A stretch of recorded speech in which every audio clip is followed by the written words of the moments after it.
Hello students, I'm Dr. Amit Bhatnagar, working as Senior Research Officer in the Department of Agronomy at GB Pant, University of Agriculture and Technology, Pantnagar, Uttarakhand.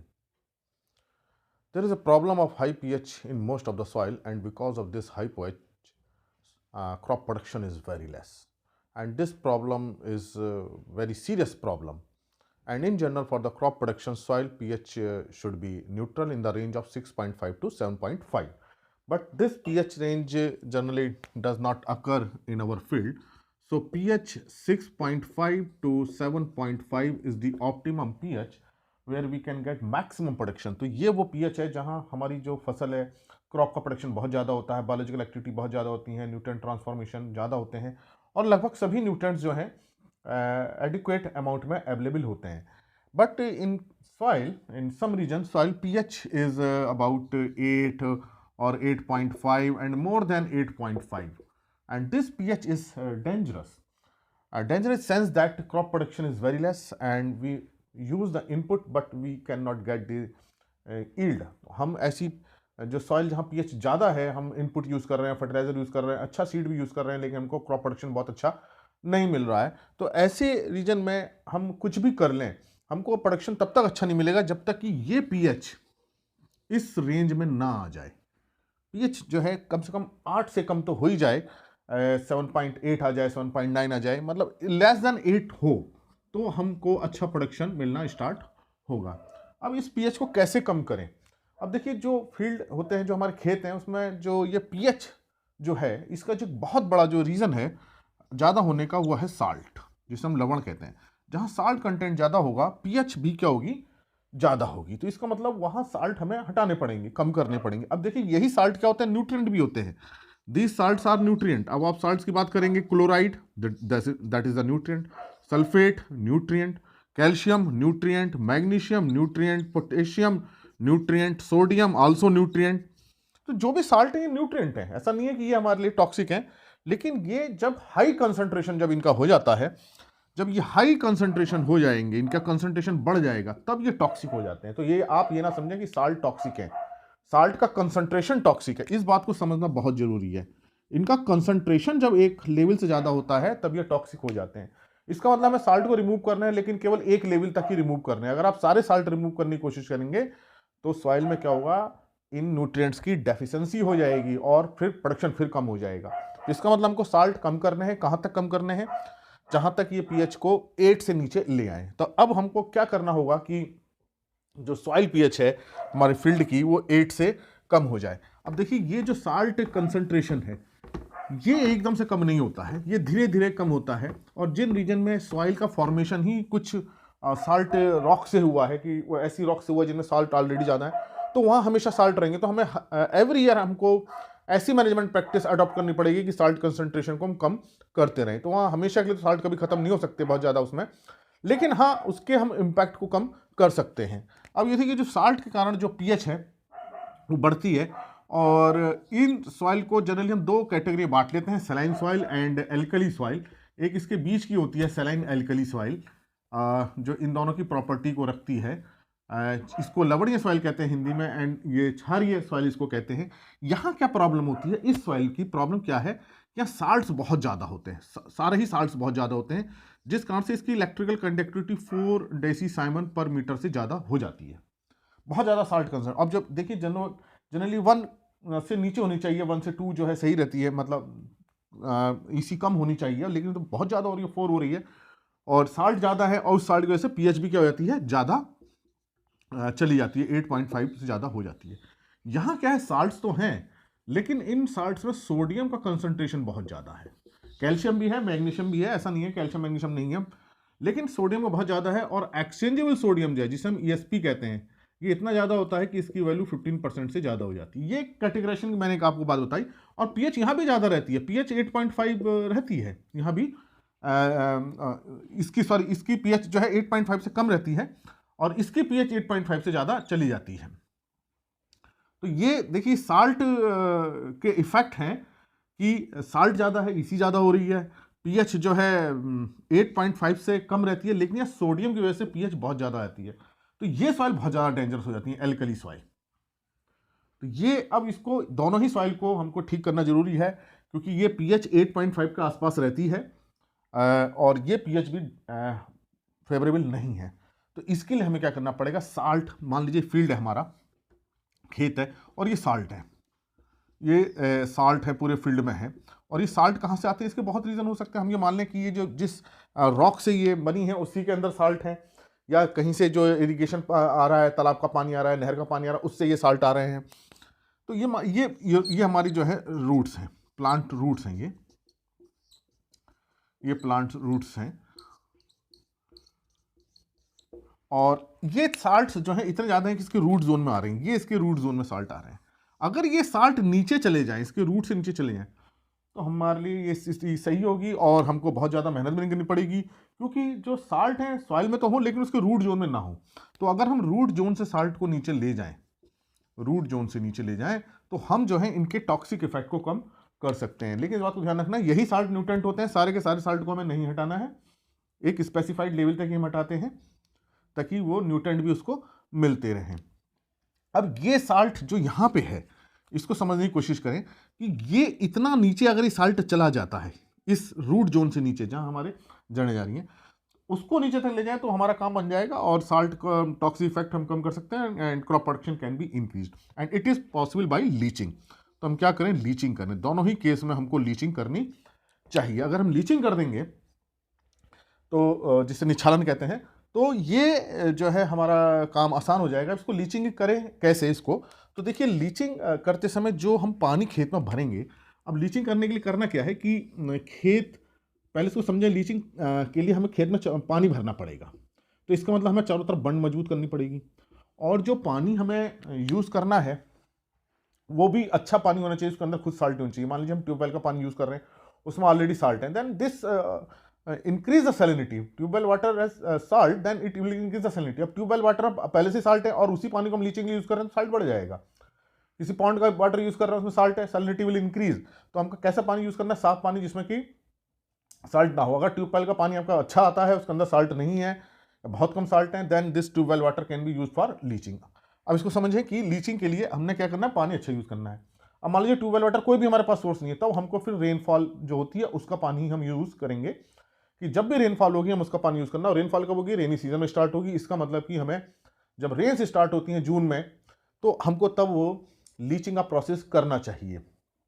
अब क्या है, जो पानी आ रहा है, वर्षा का पानी, जो रेनफॉल है, उसको हमें कलेक्ट करना है। इसलिए ये कहा जा रहा है कि आप बंड मजबूत कीजिए खेत के चारों तरफ की, और इसके बीच बीच में बंड बनाइए, ताकि ये कंपार्टमेंटल बंडिंग कीजिए इस तरह से, ताकि ये पानी बीच में यहाँ पे पानी रुका रहे। तो इस तरह से आप पानी को रोक सकते हैं। अब पानी क्या है, नीचे जाना चाहिए। अब मान लीजिए इसके नीचे कोई हार्ड लेयर है, अब पानी नीचे जा ही नहीं रहा है, कि यहाँ पे मान लीजिए कोई हार्ड लेयर आ गई है, यहाँ पे रूट जोन के नीचे यहाँ पे पानी हार्ड लेयर है, चाहे वो कार्बोनेट की हो सकती है, क्ले की हो सकती है, या बहुत एक्सेसिव टिलेज हो सकती है, बहुत चीज़ों से एक हार्ड लेयर डेवलप हो जाती है। अब पानी क्या होगा, यहाँ तक आकर के रुक जाएगा, इस आकर के नीचे जाएगा ही नहीं, तो हमारा लीचिंग करने का ऑब्जेक्टिव फुलफिल नहीं होगा।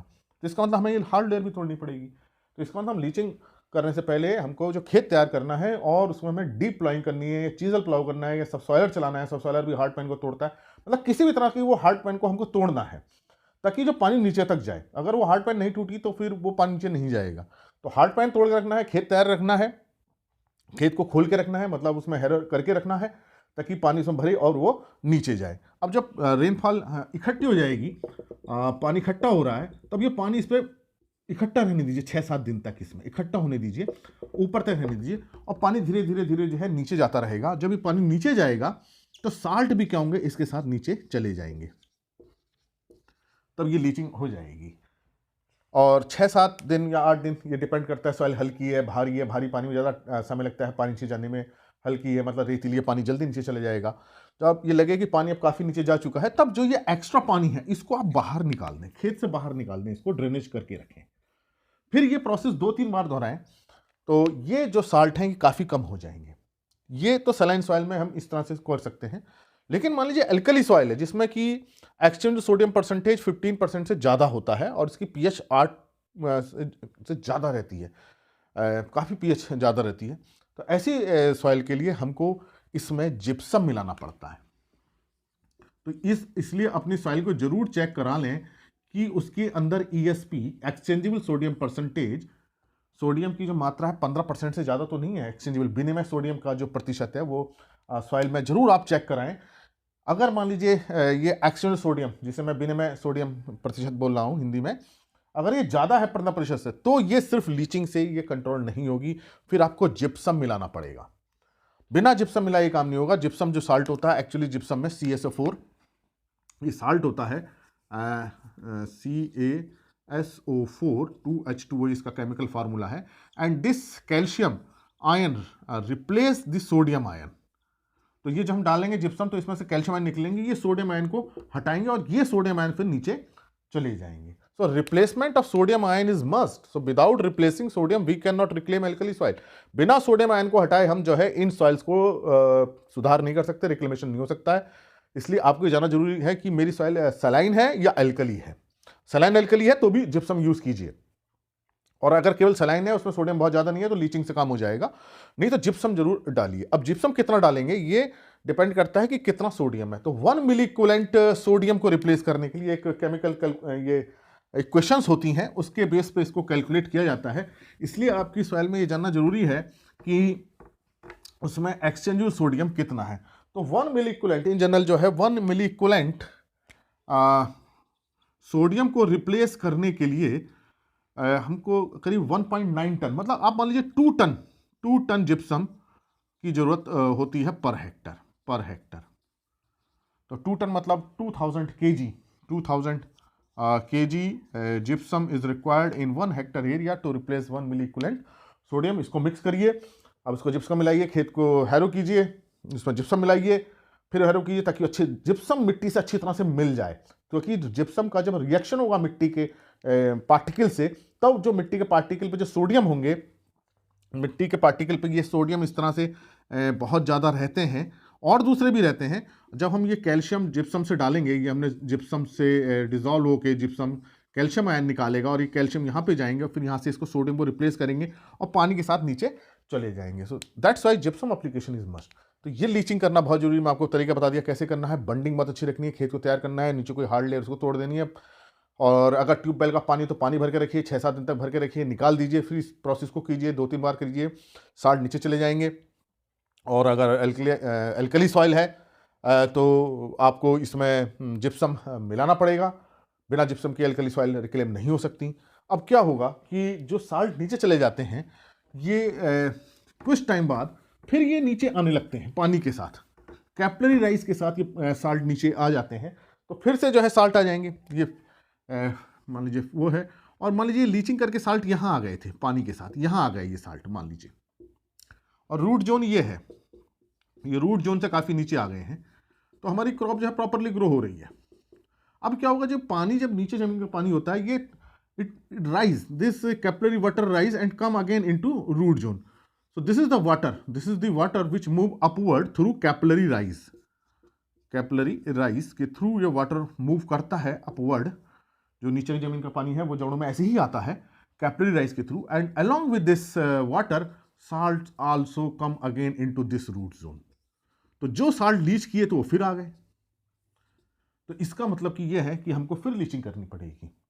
अगर साल्ट बहुत नीचे चले गए हैं, बहुत नीचे चले गए हैं, और तब तो कैपिलरी राइज के थ्रू नहीं आएंगे, लेकिन अगर वाटर टेबल शैलो है और ये कैपिलरी राइज ज़्यादा होता है तो अगेन आ जाएंगे, फिर हमें लीचिंग करनी पड़ेगी। इसका मतलब लीचिंग का रिपीटेड प्रोसेस एवरी ईयर हमें करना पड़ेगा अगर साल्ट कैपिलरी राइज के थ्रू आ रहे हैं। तो आप ऐसा करते हैं तो ये लीचिंग से साल्ट को काफ़ी कंट्रोल कर सकते हैं। तो एक तो आपको ये करना है, leaching process is must to remove the salt from the root zone.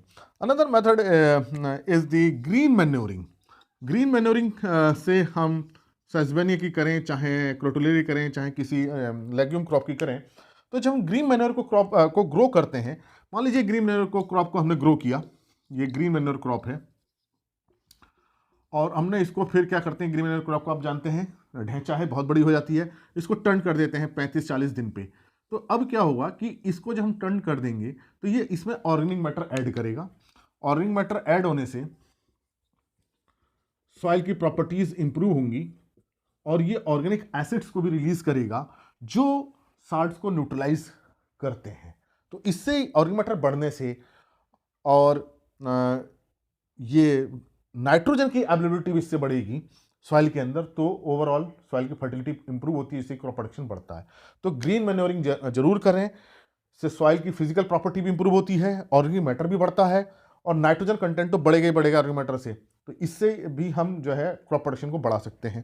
फिर FYM कंपोस्ट, जितने भी ऑर्गेनिक मैटर हैं आप इसको ज़्यादा से ज़्यादा डालें। जो मैंने अभी आपको बताया, ज़्यादा डालने से क्या होगा, ये ऑर्गेनिक मैटर काफ़ी हेल्पफुल होते हैं इस सैलिनिटी को कम करने में, साल्ट के इफेक्ट को कम करने में, पीएच को कम करते हैं, क्योंकि ऑर्गेनिक एसिड्स रिलीज करेंगे जिससे पीएच क्या हो जाएगी, 8 से नीचे आएगी।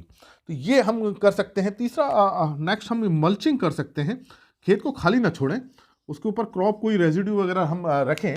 मान लीजिए कि ये फील्ड है और इस तरह से साल्ट आ रहा था, तो हम क्या कर सकते हैं, इसके ऊपर रेजिड्यू कवर हम जब करेंगे, यहाँ मान लीजिए रेजिड्यू कवर हमने कर दिया, तो इस साल्ट जो नीचे से आ रहा था, अब जमीन क्या होगी, ये देखिए फील्ड के क्या होगी, हीटिंग कम होगी। अब ये जो कैपिलराइज होता है इन रिस्पॉन्स टू टेम्परेचर होता है, कि जैसे जैसे यहाँ का टेम्परेचर बढ़ता है कैपिलराइज बढ़ता है। तो जब हम रेजिड्यू यहाँ रखेंगे क्रॉप रेजिड्यू को, तो सॉइल का टेम्परेचर ऊपरी सरफेस का नहीं बढ़ेगा, तो कैपिलराइज कम होगी, तो साल्ट भी क्या आएंगे, कम आएंगे। तो मल्च इसलिए हेल्पफुल होती है क्रॉप रेजिड्यू की। अनदर एडवांटेज ये है मल्चिंग का, जब ये मल्च सड़ जाएगी, डिकम्पोज हो जाएगी, तो ये क्या करेगी, ऑर्गेनिक मैटर को ऐड करेगी, तो सॉइल का एग्रीगेशन बढ़ेगा। जब एग्रीगेशन बढ़ेगा तो पोरोसिटी बढ़ेगी। पोरोसिटी बढ़ने के आप एडवांटेज जानते हैं कि रूट ग्रोथ बढ़ती है, न्यूट्रिएंट का मिनरलाइजेशन बढ़ता है, बायोलॉजिकल एक्टिविटी बढ़ती है, ओवरऑल प्रॉपर्टीज इंप्रूव होती हैं। तो ये अगर हम करते हैं काम, तो हम कर सकते, काफ़ी हद तक उसको कंट्रोल कर सकते हैं। तो लीचिंग बहुत ज़रूरी है, लीचिंग करना ज़रूरी है, ताकि साल्ट नीचे जाते रहें। अगर वो काफ़ी नीचे चले गए हैं तो काफ़ी टाइम लगता है उनको वापस आने में, और अगर साल्ट बहुत ज़्यादा है तो आप हर साल लीचिंग कर सकते हैं रेन वाटर से, रेनफॉल के थ्रू। ग्रीन मैन्योरिंग करें, ऑर्गेनिक मैटर को मिलाएं, ज़्यादा से ज़्यादा FYM कंपोस्ट मिलाएं, और खेत को खाली न छोड़ें, उसके ऊपर कोई मल्च मटेरियल, क्रॉप रेजिड्यू वगैरह रखें, ताकि जो साल्ट कंटेंट है वो कम रहे। अगर इस मेथड्स को अपनाते हैं तो डेफिनेटली पीएच को कम कर सकते हैं, और 8 से नीचे जब पीएच आएगी तभी जो है क्रॉप प्रोडक्शन बढ़ेगा। और इनिशियली उसका जो ऑर्गेनिक मैटर कंटेंट है धीरे धीरे बढ़ता है। ऐसी सॉइल का ऑर्गेनिक मैटर कंटेंट बहुत तेजी से नहीं बढ़ता, 2-3 साल में नहीं बढ़ता है, धीरे धीरे बढ़ता है। तो ये प्रैक्टिस अगर आप रेगुलर करेंगे तो पीएच धीरे धीरे कम होगी और क्रॉप प्रोडक्शन बढ़ेगा। Thank you very much.